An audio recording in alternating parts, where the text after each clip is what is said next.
And we are back with the third segment of the GSMC Basketball Podcast presented by the GSMC Sports Network. And in this third segment, we are going to be looking at an article which is titled Former NBA Player Names LeBron James's One Shortcoming That Makes Michael Jordan the GOAT. So we're going to have a little bit of a GOAT debate here. And I sort of try to avoid this because a GOAT debate could honestly take up every single one of these segments. Because you can go on and on and on about who you think is the greatest of all time. And I could go on and on and on about who I think the greatest of all time is. And we would be here forever. So we're only doing a little bit of it. Probably not going to do another GOAT segment again. But this article definitely caught my interest because I'm a little bit curious what this former NBA player had to say about the king, the GOAT, LeBron, the king, the greatest of all time, whatever you want to call him, LeBron James. And so the article starts out, the debate over the greatest basketball player of all time, often narrowed down to Michael Jordan and LeBron James, remains a heated topic among fans and critics, like I just said.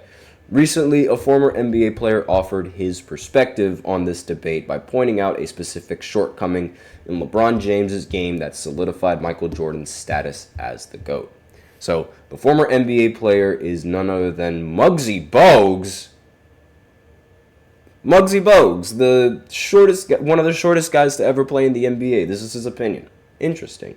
So, according to him, the main difference between LeBron and Jordan lies here we go again. The killer instinct. Again, with this killer instinct argument, we hear this all the time, that Jordan exhibited throughout his career. Bogues, who himself stood at 5'3", argued that while LeBron is a remarkable all-around player, he lacks the intense drive to win that defined Jordan. Bogues stated on Adam Lupus's podcast, skill-wise, there's no other than MJ, and Kobe was the second coming of that and had that. And him being the 2.0 version, MJ, and being able to have the mindset, that same killer instinct mindset that MJ had, that's what separated him from a lot of guys. Quote, LeBron James is one of the greatest basketball players ever to play this game, longevity-wise and statistic-wise. But skill set, I'll always give it to Jordan. MJ was a killer. LeBron is nothing like him. And to that, I say wrong. The article continues going on saying Jordan's killer instinct is reflected in his ability to perform exceptionally well under pressure, especially during important playoff moments. His perfect 6-0 record in the NBA, again with the 6-0 record in the NBA Finals and 6 Finals MVPs awards, highlights his clutch performance. In contrast, despite his 4 championships, LeBron James has faced criticism for his 6 Finals losses. So this is where the argument goes, and this is where I say we can go on all day, and I'm only going to go on for a little bit, and mainly going to talk about that killer instinct comment, because I think that killer instinct comment is absolutely ridiculous. Because how is it that you cannot say LeBron has a killer instinct in the postseason? He's arguably one of the best postseason performers that the league has ever seen. Did you guys not watch the 2018 NBA playoffs? Did you guys not watch the 2017 NBA playoffs? Did you not watch the 2016 NBA playoffs when he came back 3-1 in the finals? The first time that's ever happened in NBA history against the best team ever assembled in NBA history, a 73-win team. You're telling me that LeBron doesn't have a killer instinct after coming back 3-1? Are you serious right now? No, that makes 0 sense. The killer instinct that these guys are everybody talks about is just the give me the ball at the end of the game and I'm going to win it for you. Acting like LeBron hasn't already done that several times in the postseason. And there are so many moments. In fact, there are so many mirror moments. LeBron's career has been so long. He has multiple moments of doing the exact same thing on so many different teams. It's too much to count. I could be here all day giving you every single clutch moment that LeBron has had in the postseason. Like, LeBron closed out the game against Detroit in the final minutes when he played 50 minutes in overtime and was able to win by 2 points. And he was the only reason why the Cavs even won that game, because towards the end of that game, he was the only one doing any kind of scoring. In that entire series, his average was 25 points per game, 9 rebounds, and 8 assists. And get this, that kind of performance is considered mid for LeBron, which is ridiculous to even think about just how crazy that is. Not to mention other moments that he's had the killer instinct. The 2 game winners against Toronto in 2018, the biggest example of that, averaging 34 points per game, 11 assists, and 8 rebounds. How is that not killer instinct? Shot 55% from the field, didn't shoot all that well from 3, but at the end of the day, he didn't really need to because he was just that good. And there's so many other moments that you can name. In fact, being the only player in the history of the NBA to ever beat the Celtics after the Celtics took a 2-0 series lead. Never done before. That's killer instinct right there. How are you going to tell me that he doesn't have killer instinct? It doesn't make any sense. That argument is invalid. Just because Michael Jordan had the persona that he was going to take the last shot. Sure. Like, LeBron understands he doesn't have to be the one to take the last shot, and that is all right as long as you make the right play. People always criticize him for making the right play because they want him to take some crazy, ridiculous the fadeaway shot to win the game, when that's not even how the game is supposed to be played now. Like, it really doesn't make any sense, and I really just don't understand it. And a lot of people are going to say, "Oh, well, Ray Allen had to bail him out against against the San Antonio Spurs in Game 6." But people immediately forget when LeBron scored 16 points in that fourth quarter to even put Miami in a position to tie the game and send it into overtime and even win the series. Or how in Game 7 of that same series, LeBron closed the game out in Miami by hitting that super clutch mid-range jump shot over Kawhi Leonard. There's so many killer moments that he has that everyone just sweeps under the rug because of 1, 2, or maybe 3 little incidences that he's had.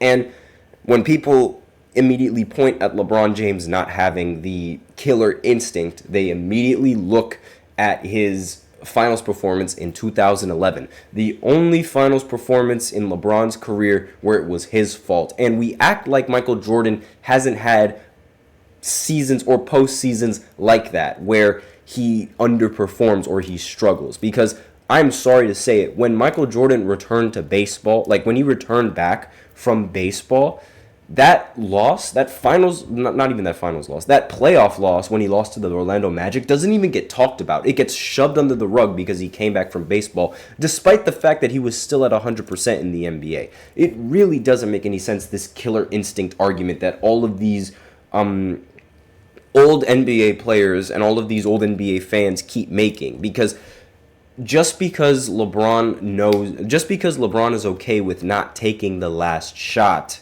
doesn't mean he doesn't have a killer instinct. Because you can, again, there are so many moments where LeBron legitimately carries the team on his back and holds his own. In fact, literally just recently in the Olympics, who did they give the ball to at the end of the game? A team surrounded by the best players in the world. Kevin Durant, Steph Curry, Devin Booker, Anthony Edwards, all of those players at the top tip of their game. And they gave the ball to LeBron.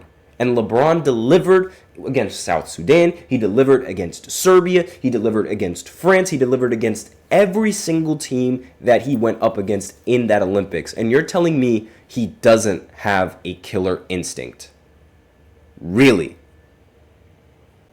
That argument is terrible. I cannot stand that argument saying that he doesn't have a killer instinct. Really does not make any sense to me. Like, they're praising Michael Jordan for being selfish with the ball and taking the final shot. Yes, I would very much want Michael Jordan taking the final shot over anybody, no questions about it. But if there's somebody open, I think I would rather see him pass the ball to that player that's open instead of taking a shot over 3 people. Like, he could make it, sure, but I mean, like, 3 people, really? It's really one of the biggest problems that I have, because if LeBron were to do that, if LeBron were to take a shot over 3 people, everybody would immediately question him and be like, what the heck is he doing? What kind of shot is that? Everybody would immediately question him. But if it was somebody like Jordan or if it was somebody like Kobe, nobody would question that, because they're like, oh, okay. It doesn't make any sense to me. But aside from that, that's really all that I had on this debate, and that's LeBron's shortcoming. It's really not a shortcoming. It's far from it. Like, that completely wrong. Muggsy Bogues, I'm sorry to say it, but I think that is just completely wrong. Let me know in the comments what you think, but LeBron definitely has that killer instinct, whether you like it or not.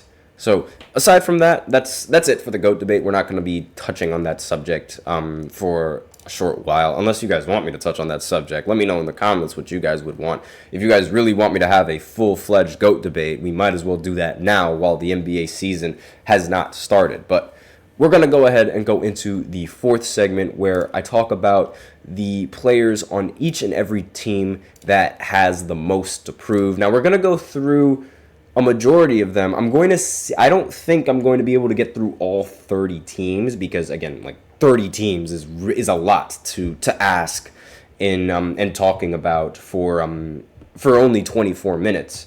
So it's really like, we're gonna have to see. We're gonna have to see how many players I can get through, and we'll just continue doing this into the 4th segment, and I'll be right back after this short break. So be sure to stay tuned.